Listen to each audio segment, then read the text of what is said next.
Dave Strickland, NCR Sales Engineer. He's going to be going over preferences and eReceipts. If you guys have any questions, please go ahead and put them in the chat box. I've muted everybody just so that we can all not have any feedback. But please, if you have any questions, go ahead and chat those, and I will pass them along to David. Hello, folks. Dave Strickland here. I'm with NCR. I blissfully put away my own image on my laptop here, but I'm assuming that you might be able to see me on your screens there, along with our presentation for today. Thank you, Jenny, for that introduction. What we're going to talk today about is about our preferences and eReceipts service available to you all.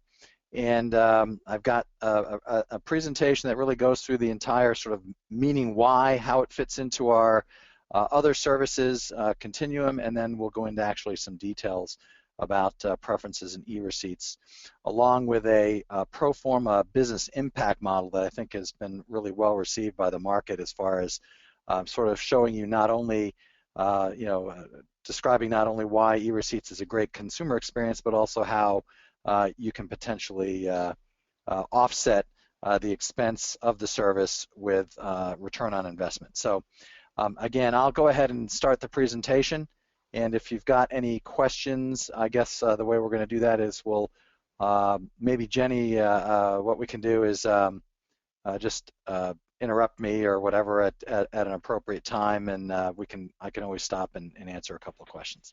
Okay? Perfect. All right, so first of all, just to sort of set the stage on why some of these services are out there, really what we're coming down to is we're looking for ways to engage the customer in these self-service channels, right? And so not only do we want to have a better consumer experience for those customers in these self-service channels, but we're also looking in the end to ways to engage the customer in these self-service channels, so that eventually it's going to lead to your deeper share of that customer, that member's spending wallet as far as at your financial institution. And what we're looking at here is just some information provided by our digital insight colleagues. And really what I wanted you to notice there is that engagement is the name of the game in the self-service channels. And when I say self-service channels, I'm talking not only about the ATM, but also about digital channels like online, mobile, etc. And what we're looking at here is, and it'll come more to bear when we talk about the return on investment analysis later, is that the more engaged the customer or the member is, that means the more opportunities that they're having to engage with you from a marketing or a messaging perspective, the more engaged they'll become with you in their wallet. So in this data, the first line, 0 engagements, means for the standard customer or member that really doesn't engage with you at all, the average financial institution, these are DI customers across almost 1,000 customers now in the United States, the average FI has a 17% loan penetration with their customers, right? But by the time they start engaging with you through the digital channels, like through ads or banner ads or messaging in other channels, by the time you go down to the third line, let's say 3 to 5 engagements, you see where the loan penetration has more than doubled, from 17% to 38%. And the quick takeaway here is that the more engaged the consumer is, the more they're going to buy additional products or services from you. And I wanted to sort of lay that out at the top level.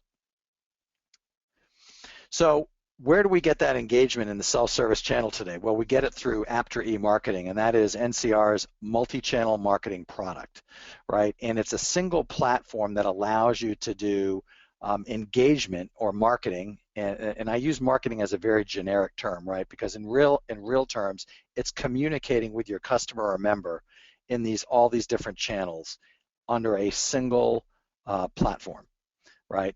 And we're going to talk today about the ATM channel, specifically about eReceipts and preferences, but understand that it's part of a much bigger continuum of engagement with your member or your customer.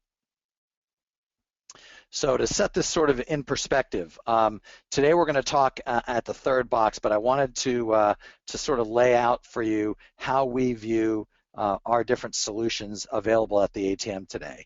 And it's like we like to do, any good graph always likes to go up and to the right. So we've sort of laid this out in a continuum that's based on cost and generics on one axis, and then going across you get more specific and user-specific, consumer-centric, and then also you're looking at things that are much more profitable as far as have the ability to generate additional revenue for the financial institution going on the y-axis. So if we look at the lower left corner, sort of anchor it with things that are static, right? Things like at your ATM, surrounds, you know, even to the surrounds around your ATMs, whether it's you know, anything that can be seen as marketing and all about impression of what it means to be a customer or a member of your financial institution.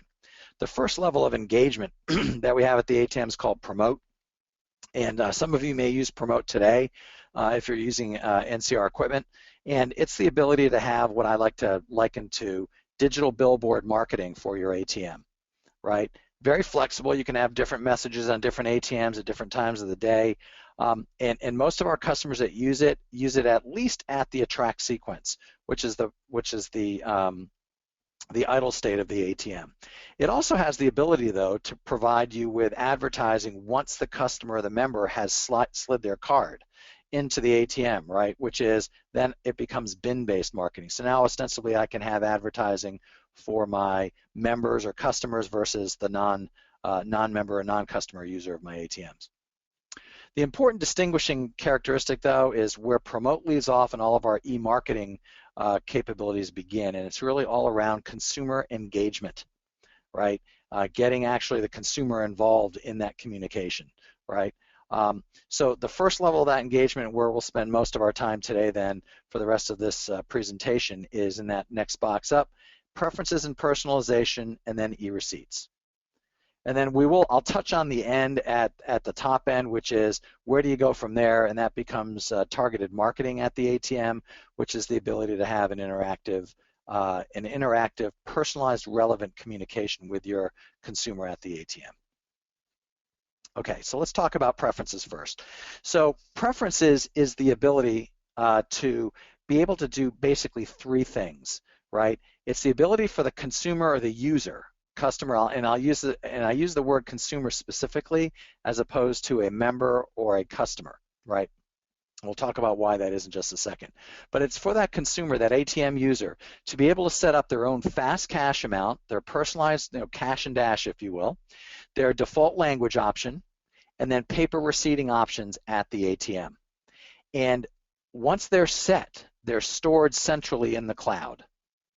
All right, and that's an important distinction, because the idea is that once they're set, now whenever I go in the future to any other ATM in your network and I slide my card, the first thing that happens is those preferences are downloaded to the ATM from the cloud, right? And now I can use those preferences to make that transaction faster and more convenient for the customer, right?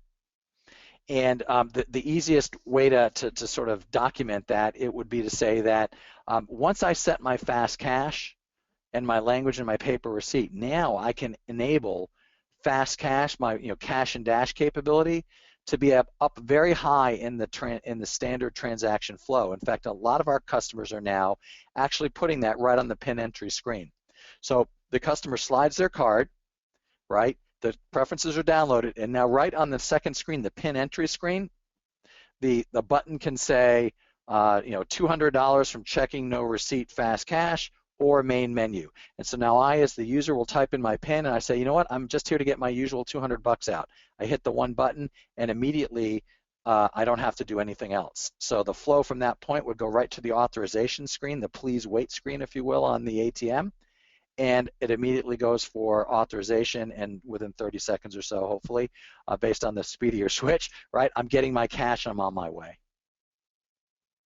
Now, what that's yielded for our customers, and we've got customers that have documented this, is that they can get 40% average throughput increase by using this fast cash capability. And that's the primary benefit of preferences, right? So it's a combination of speed, and then there's a little bit of cost savings from not using paper receipts as much, and we'll talk more about that with eReceipts as an adjunct. But the real issue there is consumer convenience, right? If I'm the fast cash dash user, if I can get out even quicker with one button push potentially off of the pin entry, I'm a happy camper. It's a great consumer experience, isn't it? But isn't that also great for you as the provider of that ATM experience, right? Because now those guys that are quick in and out for the cash and dash makes room for the next customer in line, especially in drive-ups or busy times of day when you've got heavy use of your ATM fleet, right? There's also something that I sort of alluded to, and I'll spell it out for you directly. When we talked about use of preferences, right? Then I always come back and I pose the question to, when I'm talking interactively with customers. So we can offer preferences to not on us users of the ATM, right? And so that sort of begs the question, so why would somebody who's not one of your members or one of your customers use one of your ATMs, especially the same ATM over and over again or more than once, right? And the answer is simple. It's all about convenience, right? If your ATM is on the right side of the road, your branch is there, or you've got ATMs in a business or a vestibule or somewhere where they can get at it that's more convenient than their home financial institution, then they're going to keep coming back. Why? Because it's more convenient. So now we can offer preferences to that not on us user. What does that do? Well, it makes it more convenient, right? So now if you're a little stickier, right, that maybe they keep coming back. And of course, the long-term view on that then is if you've got targeted marketing, you can actually seek to target that not on us user and seek to acquire them right at the ATM to become a member or a customer of your financial institution. That won't be the subject of today's talk so much, but I want you to know that that's really sort of the end logic about trying to provide more and better customer convenience, right, via preferences. Is that in the end, hey, wouldn't you like for that person to potentially become a customer or a member of your institution? I'm going to take a quick breath now and see if there are any questions.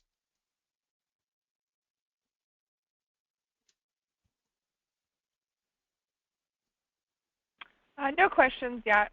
Okay, terrific. Well, then we'll push on. So, we've got the idea of preferences understood, right? It's fairly simple, and it's completely driven by the customer, right? So now we say, okay, now we've got preferences understood with paper receipting options. Now, what if I could say, hey, instead of a paper receipt, how would you like to receive this as an electronic receipt, right? As an email, for instance, right? And that becomes the basis of eReceipts. So we look at eReceipts and we say, what is it? Well, eReceipts is everything that we know and love about paper receipts, right? Including for those of you that use, hopefully most of you are using image deposit today, right, at the ATM, which means that one of the big drivers there, aside from all the efficiencies about taking that kind of transaction and making it machine driven rather than having to have tellers do it, is that the consumer can get a nice picture of the check image on their receipt, right? So eReceipts is everything we know and love, including those check images for deposits, plus. And we'll talk about what the plus here is in just a minute. So why is eReceipts all the rage right now, right? The first reason is all about consumer experience, and it becomes one of those things that it's easy to understand as soon as you take yourself, your own personal experience outside of your financial institution and say, when you go into any retail store now, a big box retailer like a Home Depot, a Walmart, Target, you name it, right? Or even some grocery stores now, and especially if you do self-checkout, right, where you're scanning your own items and you're swiping your card. 9 times out of 10, those big box retailers are going to be offering you eReceipts, right? And in many cases, if it's the first time they've seen your credit card, they'll offer you an eReceipt, and if you say yes, they'll even bring up a little tiny keypad on the pin pad, right? And you'll be sitting there poking at it with the stylus and typing in your email address so you can get an eReceipt if you're interested. I know I do, for instance, at Home Depot. I like getting those eReceipts. Right? In case I need to bring anything back, I don't have to go look for the seats somewhere. I've got it. What's happened is good experiences in the electronic age, especially with mobile today. they are very loyal to experiences. Products and services, you know, that they can shop very easily and they can get the product from a lot of different vendors. So the experiences that they have, whether it's a credit union and they're looking for a more personal experience, whether it's at the ATM, they're looking for a rich consumer experience, whether it's on their mobile device, they're very loyal to experiences, whether it's personal or not. And so eReceipts then becomes an experiential thing, right? Where they're used to that, getting that experience in their daily lives in the retail channel. They expect it in their banking channels as well. The second driver then is the ability to offer it to not on us. We talked about preferences, right? Before, we can offer preferences to not on us. So because this is an extension of preferences, we can offer that same eReceipt experience to a not on us customer, right? A user of your ATMs.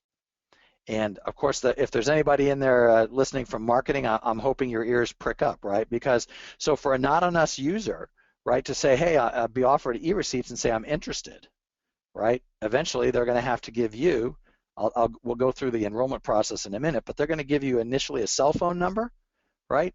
And eventually, if they want an eReceipt, an email eReceipt, they're going to give you their email address as well, right? And so that now you have this additional data, right? And then, of course, we talked about, you know, the subject for a different day would be targeted marketing, where I could then potentially target that person for an offer right at the ATM to become a member or a customer. So those are the first two drivers. The second two drivers then have to do with that return on investment, that business impact model that I promised to show you. So the first one is reduction of cost, right? So every time we send an eReceipt, we're diverting what would have printed out as paper, right? And we actually have a business impact model I'll share with you where we quantify what the cost savings are. But it's not just direct paper, right? Once we start reducing the paper demands at the ATM, then that means we have to replenish that paper less often, which means less trips to the ATM by somebody with a new paper roll. And we can even get a little bit, we might even be able to shave off a couple of points of first line maintenance, right? Because if we're using the printer at that ATM less often, it's a moving part, it's less likely to jam, less likely to break, right? And we'll quantify some of that cost for you in a model here in a moment. The last line item is the plus that I referred to back at the beginning, right? And so the plus is, now that I'm delivering an email eReceipt, I can add to the content, I can add digital trackable ads to that content. So now I've established then the eReceipt as a value-added way, another channel on which I can potentially put upsell and cross-sell offers to my customers or members, and I can potentially put offers in for not on us users to, you know, seek to acquire them, you know, through a clickable ad. Okay, and we're going to go through that. So here's a quick sample of an eReceipt, right?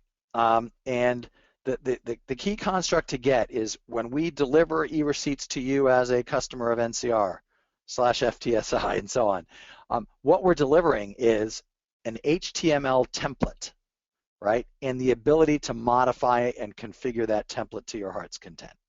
So the first level of that configuration, of course, is going to be for you to take that template and put in your own style sheets, your own logos, everything that makes this eReceipt consistent, look and feel wise, to any other electronic communication that you have, right? Because at the end of the day, to have a great consumer experience, you want consistency of the look and feel of marketing and the view of your brand across any of your delivery channels, and that is key, right? The next thing then becomes we look at, there's some reserved fields that we do, and what we do is we insert the transactional detail on the fly as those templates are processed, right? If somebody gets an email eReceipt, we basically take the transactional detail on the fly, we insert it into the template, and out the eReceipt goes. The last piece is conceptual at the bottom, and I blew it up so we could just talk about it briefly, and that is the ad space, right? The ad space is totally up to your marketing group to configure and use. You don't have to use ads if you don't wish, but if you do wish, right, the ad space is there for you to use however you wish, right? So you can come up with your own graphics, and each graphic, you can have 1, 2, 3, how many ever ads you want, and every ad can then be tracked independently, and you can have them going to different places based on what your needs are. A lot of customers come up to me and say, hey Dave, does it have to be at the bottom of the eReceipt? No, doesn't have to.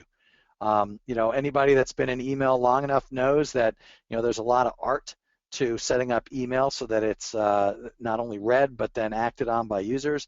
So customers can put the ad content up on the right hand column there, on the right hand margin, so that it's ostensibly visible on the above the scroll bar lines that they would have in a reader, right? So again, totally configurable ad space, but understand that any ad you put in then is totally tracked by the system through reporting so that you can see who's clicking on what. Any questions at this level? Give you a minute to type in any questions you might have.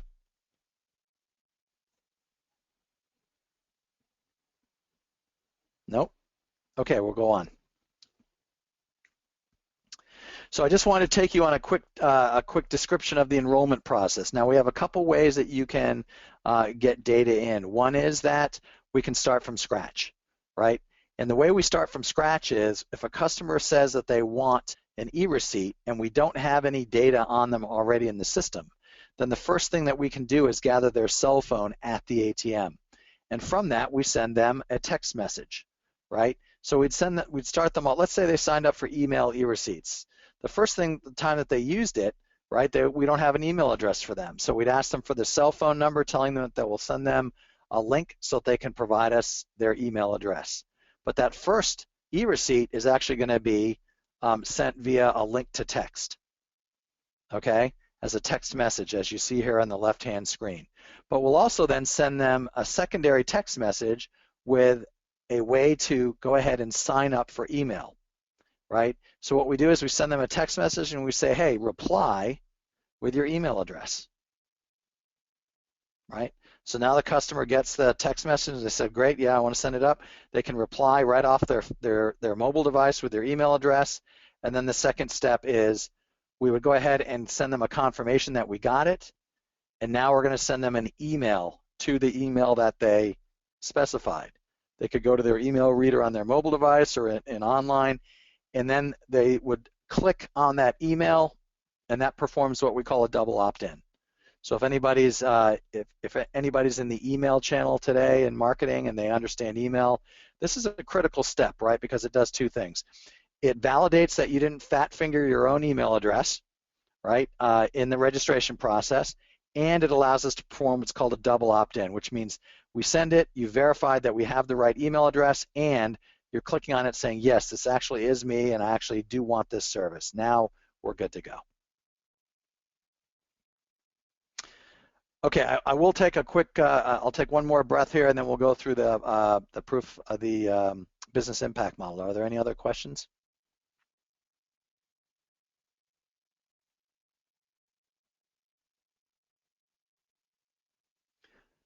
I hope you all can still hear me. No questions, Jenny? No, looks like we got a quiet group today. Okay, very good. Very good. All right, well, let's go through the business impact model. So I purposely did this for 15 ATMs, which is a fairly low number for us, but it will give you a baseline look to what the return on investment numbers sort of look like in this model. I'll go through the model in some detail, but please understand that as a follow-up, if any of you are interested in pursuing additional discussions, we can do a specific business impact model for your financial institution as part of a follow-up through FTSI, and be happy to do it. So just as a sort of pro forma look, I did this for 15 ATMs, and we'll walk through it. So there's really two sources of analysis that we're doing, right? We talked about them before in the drivers. The first is reduced costs, and the second is revenue generation. So when we look at the costs, right, the first thing to understand is what we're looking at is there's two areas of cost reduction. One is what do we think the direct cost of paper consumption reduction will be? And this is based on eventual 30% e-receipt use. And so for a 15 ATM fleet with some basic numbers put in as far as numbers of transactions, I believe we use 2,500 here, average transactions per ATM per month, we can save almost $1,000 a year in paper alone.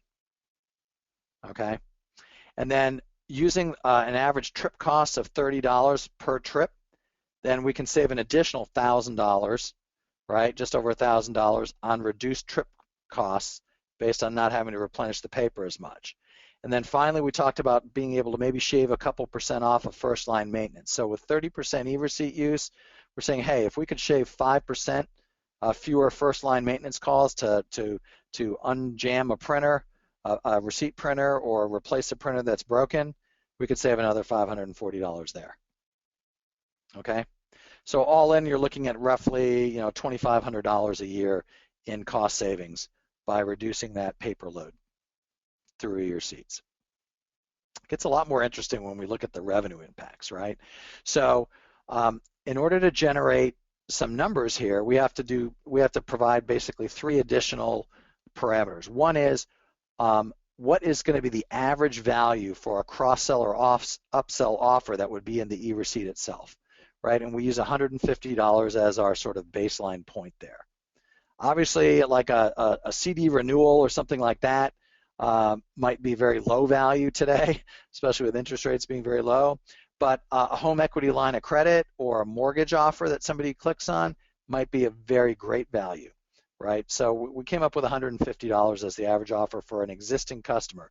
The other thing we had to do is say, okay, what if we put in an acquisition offer to acquire a new customer or member, right? What would be the average value to land a new customer or member? We put $350. The last key criteria then becomes what's the click rate for these offers in the eReceipt. And the number we use is 0.05%. That is not 5%, that is 5/100ths of 1%. Looked at another way, it would be 5 clicks out of 10,000. Okay. So with just 5 clicks out of 10,000, right, we can generate 17,000 a year from existing customers and 7,000 from landing new customers or members, for a total of about $24,300. Okay, so that starts to get people's attention. All right. So now if we just look at a quick, this is a summary of the metrics that I used in the study. And again, these are the things that we can typically tune, right? So we would definitely tune on the specific number of ATMs that are in your network today. We can tune on the number of transactions per ATM per month, right? So if you've got a more specific number, that would be great. We can fine tune this impact study. The key metric, though, for you guys all to understand is really in the lower right corner, right? So after the first year, which is when you're paying the upfront activation fees for the service, we get all your ATMs configured and laid in, everything's running, right? And you're getting a ramp up, right, of your user base using eReceipts, right? Once you get into years 2 through N, I call it, right, years 2 and on, then you're just paying for the service, and the system pays for itself. Even with just 15 ATMs, the system will pay for itself, which means that in this case, in less than 10 months, it's paid for itself for the year. It's a net revenue generator for your institution.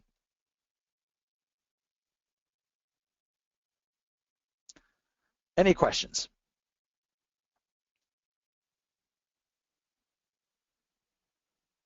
Okay. I'm just going to finish up then with just a plug for this, again, in the continuum of things. Preferences and eReceipts is a way to start engaging your customer.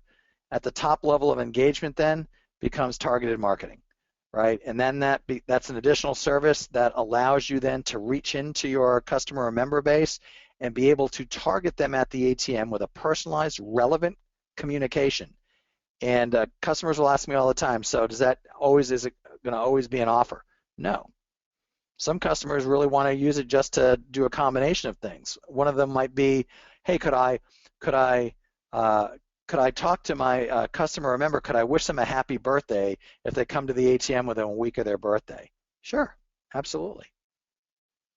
And would you want to follow up with maybe a free cup of coffee or something, and give them some sort of QR code or something else that they could redeem right on the ATM, and then go to a Starbucks and get a free cup of coffee on you as thank you for being a customer? Sure.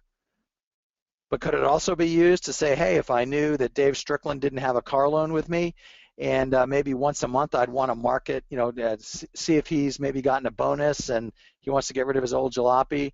Would I be able to say, hey, Dave, since you're a platinum member, we've got a really attractive car loan rate for you. Would you be interested today? And then be able to follow up with him if I said yes? Yeah, you can do that too. So that's what targeted marketing is at the top of the food chain, and we'd certainly love to have additional conversations with any of you folks about any of the products and along this continuum. So that's the end of my presentation. Do we have any other questions?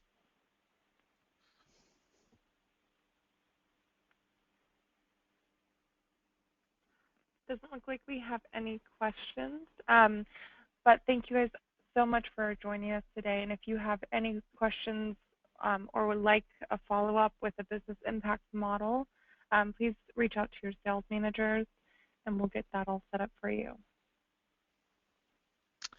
Well, thanks very much, folks. Hopefully we can give you back a couple minutes here. Geez, we only went a half an hour today, so I know we had a lot more time. But if, again, just to echo the previous message, please feel free to reach out to us.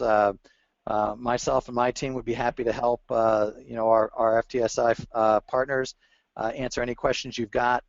We can jump into any of this at more detail. Thank you again for your time. Thanks, everyone. Bye now.